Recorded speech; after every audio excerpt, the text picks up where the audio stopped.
World-class faculty, cutting-edge labs and immersive learning. A vibrant campus life beyond the classroom. SGT University, nurturing future leaders. दुनिया के सबसे ताकतवर देशों में एक अमेरिका, जो अब तक भारत से दोस्ती का दिखावा कर रहा था, लेकिन जब बात टैरिफ की आई तो ट्रंप ने मोदी से दोस्ती को भुलाकर सीधा धमकियां देना शुरू कर दिया और न सिर्फ टैरिफ बढ़ाने की धमकी दी, बल्कि भारत के नंबर 1 दुश्मन के साथ दोस्ती भी कर ली। लेकिन भारत भी ट्रंप की धमकियों से डरने वाला नहीं है। उसने भी इन धमकियों का ऐसा तोड़ निकाला जिससे अमेरिका से लेकर उसका नया दोस्त बना पाकिस्तान तक की हेकड़ी निकल जाएगी, क्योंकि भारत इस टैरिफ वॉर में अकेला नहीं उतरेगा, बल्कि उसने अमेरिका के दुश्मन नंबर 1 से लेकर पाकिस्तान के दोस्त को अपने साथ खड़ा कर लिया। यानी तिकड़ी बनाकर अब ट्रंप को सबक सिखाने की तैयारी है। अब शुरू होगा भारत का असली खेल।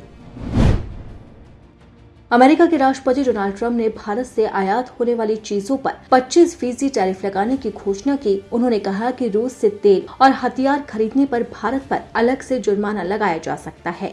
इतना ही नहीं, वो लगातार भारत को धमकियों पर धमकी दे रहे हैं। ट्रंप के बयानों ने भारत को ठेस पहुंचाई है। डोनाल्ड ट्रंप के दोबारा अमेरिकी राष्ट्रपति बनने पर भारत को फायदा मिलने की उम्मीद थी। माना जा रहा था कि दोनों देशों के रिश्ते और बेहतर होंगे, लेकिन व्यापार समझौते पर बातचीत के अटकने के बाद सब कुछ उलट हो गया। इसलिए भारत भी अपनी रणनीति पर दोबारा से सोचने पर मजबूर हो गया। अब भारत दुश्मन देशों से हाथ मिलाकर ट्रंप को जवाब देने की तैयारी में है। भारत RIC ग्रुप को लेकर एक्टिव होने की तैयारी में है। दरअसल RIC ग्रुप रूस, भारत और चीन को मिलकर बना है। इस ग्रुप में वो देश है जिससे अमेरिका की ठनी हुई है। इस ग्रुप का गठन ही अमेरिका और पश्चिमी देशों के एक ध्रुवीय वैश्विक व्यवस्था को संतुलित करने के लिए हुआ था, लेकिन लंबे समय से बातचीत का दौर थम गया। इसकी वजह भारत और चीन के बीच बढ़ती तल्खियां थी। लेकिन अब जब ट्रंप लगातार धमकियां दे रहे हैं तो एक बार फिर RIC की चर्चा तेज होने लगी। कहा जा रहा है कि अमेरिका को सबक सिखाने के लिए भारत चीन के साथ अपनी दुश्मनी को भुलाकर दोस्ती का हाथ मजबूत कर सकता है, और इसकी पहल चीन ने कर भी दी है। चीन ने रूस के एक प्रस्ताव का समर्थन किया जिसमें भारत, रूस, चीन ग्रुप को फिर से सक्रिय करने की बात थी। चीन ने कहा कि इससे एशिया और दुनिया में शांति और स्थिरता आएगी। इतना ही नहीं, जब भारत ने अमेरिका की धमकियों का करारा जवाब दिया और साफ कहा कि वो रूस से तेल खरीदना नहीं रोकेगा, तो चीन ने भारत की जमकर तारीफ की। बरसों बाद चीन ने भारतीय विदेश नीति को स्वतंत्र बताते हुए जमकर तारीफ की है। रूस ने भी धमकियों के बीच में भारत का साथ दिया और साफ कहा कि संप्रभु देशों को अपने हितों के आधार पर व्यापार और आर्थिक सहयोग में अपने साझेदार चुनने का अधिकार है, वो भी ऐसे वक्त में जब US राष्ट्रपति ने पुतिन पर यूक्रेन के साथ युद्ध विराम का दबाव डाला। वहां दाल नहीं गली। फिर अमेरिका ने चीन पर भी दबाव डाला। ट्रंप ने चीन को टैरिफ डाउन से धमकी की कोशिश की, हालांकि कामयाबी नहीं मिली। फिर अब उन्होंने भारत पर टैरिफ और जुर्माने के दबाव की रणनीति अपनाई। यहाँ पे उन्हें झटके पर झटके लगे, क्योंकि चीन, रूस और भारत तीनों ही एक साथ आते हुए नजर आए। अब इन तीनों देशों के साथ आने से अमेरिका पर क्या दबाव पड़ेगा, इस बात को भी समझ लेते हैं। अगर भारत, चीन और रूस एक साथ आते हैं तो इससे अमेरिका की अगुवाई वाले संगठनों की हवा निकल जाएगी। RIC को नाटो के बराबर की ताकत बनाया जा सकता है, जो डोनाल्ड ट्रंप के लिए बड़ा झटका साबित हो सकता है। इससे अमेरिका का दबदबा घटने की भी संभावना है और वर्ल्ड ऑर्डर में भी बदलाव आ सकता है। भारत और चीन जैसे जनसंख्या वाले देश मिलकर एक बहुत बड़ा प्रतिभा और बाजार बन सकते हैं। साथ ही डॉलर का दबदबा भी खत्म होगा।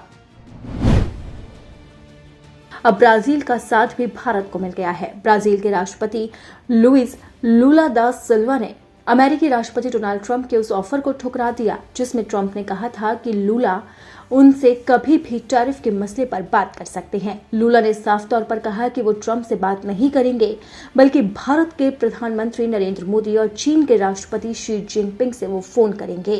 ये तनाव तब शुरू हुआ जब अमेरिका ने ब्राजील पर 50% टैरिफ थोप दिया, और इसलिए अब ब्राजील भी भारत के साथ आकर खड़ा हो गया, जिससे हिंदुस्तान की ताकत और बढ़ गई।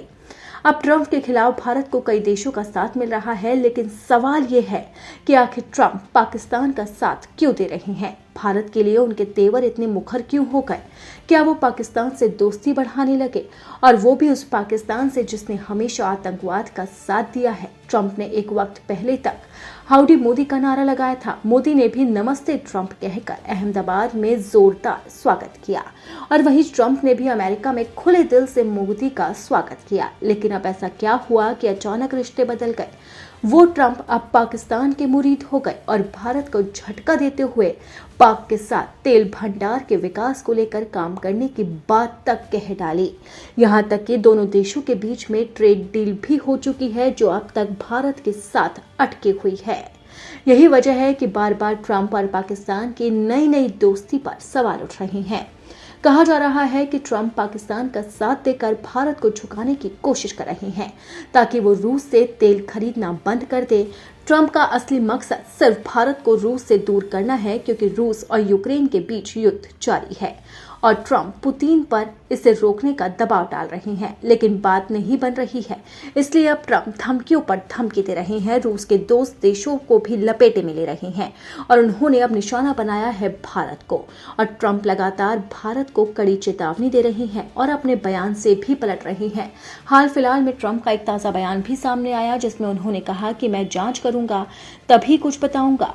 इसी बीच में भारत लगातार ट्रंप की धमकियों का जवाब दे रहा है। भारत ने साफ तौर पर कह दिया है कि वो अपनी स्वतंत्र विदेश नीति पर काम करेगा, वो किसी के दबाव में नहीं आएगा।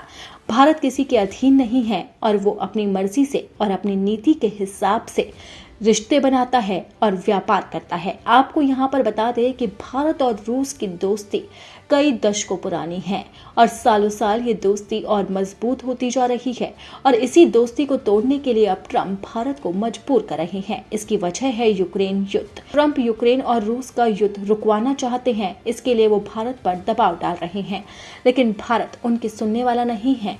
इसीलिए ट्रंप मजबूर होकर अब टैरिफ की धमकी दे रहे हैं और उस पर जुर्माने की भी बात कह रहे हैं। लेकिन भारत ने भी अपने कड़े तेवर दिखा दिए, जिससे साफ है कि भारत अपने स्टैंड पर कायम है। लेकिन भारत के साथ साथ रूस, चीन, कनाडा, ब्राजील समेत कई देश अब अमेरिका को आंख दिखाने लगे हैं। यानी कि जो अमेरिका अब तक अपनी धौंस जमाता था, अब उसके खिलाफ कई देश सिर उठाने लगे हैं, जिससे उसकी अर्थव्यवस्था डगमगा सकती है। तो अब देखना होगा कि आखिरकार इस टैरिफ वॉर के बीच में अमेरिका के राष्ट्रपति डोनाल्ड ट्रंप क्या फैसला लेते हैं। क्या वो अपने तेवर नरम करेंगे या फिर यही अड़ियल रुख बरकरार करेंगे, और इससे अमेरिका की अर्थव्यवस्था पर क्या असर होगा, ये देखना भी वाकई दिलचस्प होगा।